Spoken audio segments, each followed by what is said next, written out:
మార్వాడి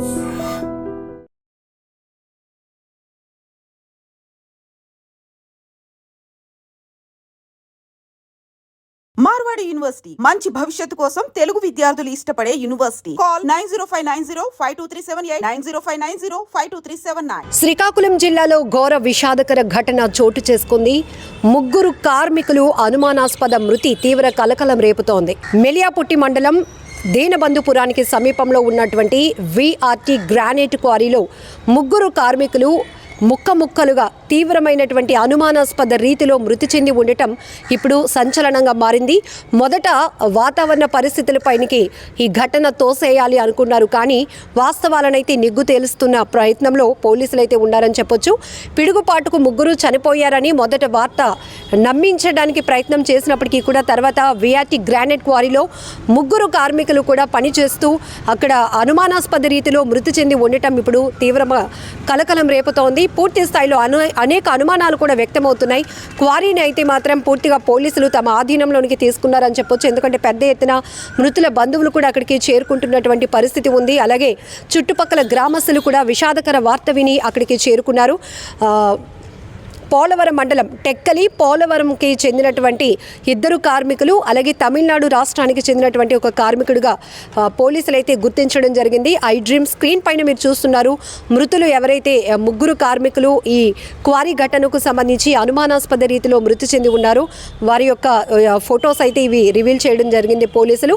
పూర్తి విచారణ తర్వాత ఈ క్వారీలో జరిగినటువంటి ఘటనకు సంబంధించిన వాస్తవాలు బయటకు రాబోతున్నాయి. అయితే అసలు ఏం జరిగింది, పూర్తి డీటెయిల్స్లోనికి వెళ్దాం.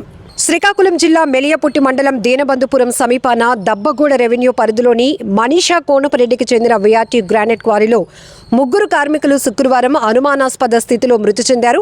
టెక్కలి మండలం పోలవరం గ్రామానికి చెందిన తిర్గంగి రామారావు, బడబంద అప్పన్నతో పాటు తమిళనాడు రాష్ట్రానికి చెందిన వంగ వేణు అర్ముగం అనే మేస్త్రి రోజు మాదిరిగానే శుక్రవారం ఉదయం క్వారీలో విధులకు వెళ్లారు.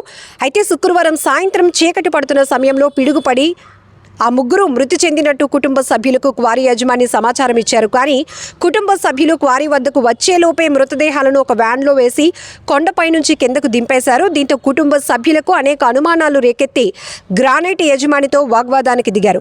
పిడుగుపడి వారు మృతి చెందలేదని, బాంబ్ బ్లాస్టింగ్ అయి ప్రాణాలు కోల్పోయి ఉంటారని ఆరోపించారు. ఈ క్రమంలో ఉద్రిక్త పరిస్థితి నెలకొనగా పాతపట్నం సీఐ రామారావు, ఎస్ఐ రమేష్ బాబు ఘటనా స్థలికి చేరుకుని పరిస్థితిని పరిశీలించారు. మృతుల కుటుంబ సభ్యులను సముదాయించారు. మృతదేహాలకు పోస్ట్ మార్టం చేసిన తర్వాత ఘటన ఎలా జరిగిందో తెలుస్తుందని వారికి నచ్చజెప్పారు. మృతుల కుటుంబ సభ్యుల ఫిర్యాదు మేరకు ఘటనపై కేసు నమోదు చేసి దర్యాప్తు చేస్తున్నామంటున్నారు పోలీసులు. అయితే ముగ్గురు మృతిపై అనుమానాలు ఎన్నో లేవనెత్తుతున్నాయి. పిడుగుపడి మృతి చెందితే శరీర భాగాలు విడిపోవు, కానీ ఆ ముగ్గురి మృతదేహాలు ఛిద్రంగా కనిపించడంతో ఈ ఘటన ఎలా జరిగిందనే అనుమానాలు రేకెత్తుతున్నాయి.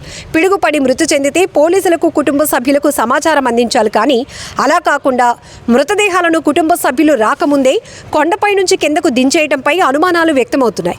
గ్రానైట్ క్వారీలో రాయిని విడగొట్టేందుకు కొన్ని సందర్భాల్లో బాంబులు అమర్చి పేల్చుతుంటారు. బాంబ్ బ్లాస్ట్ అయ్యే సమయంలో పక్కనే ఉన్న ఈ ముగ్గురికి రాళ్లు తగిలి మృతి చెంది ఉంటారని పలువురు అనుమానిస్తున్నారు. ఛిద్రమైన మృతదేహాలను చూసి కుటుంబ సభ్యులు బోరున విలపిస్తున్నారు. ఉపాధి కోసం క్వారీకి వెళ్తే కానరాని లోకాలకు తరలిపోయారంటూ రోధిస్తున్నారు.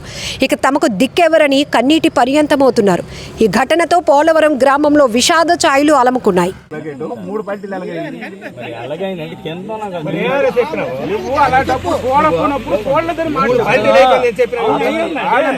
నువ్వు మూడు పల్టీలు తోసినరా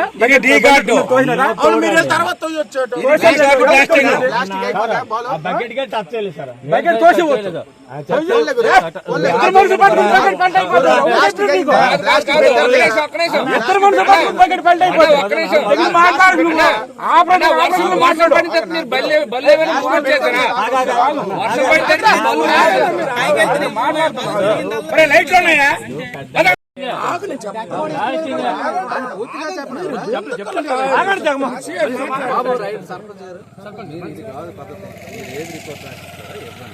దాన్ని బట్టి మేము కేసు చేస్తాం.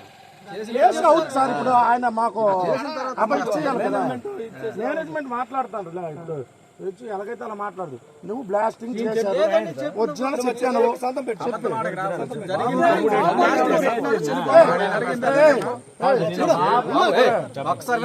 సర్పంచ్ గారు మా ఎదురుగా మీరు బ్లాస్టింగ్ చేసిందా లేదా నువ్వు మాకు రోజు తిరిగినోడు పోయి అందరు కదా కరెక్ట్ చెప్పి నీతోటి ఆలు పని చేసుకున్నాడే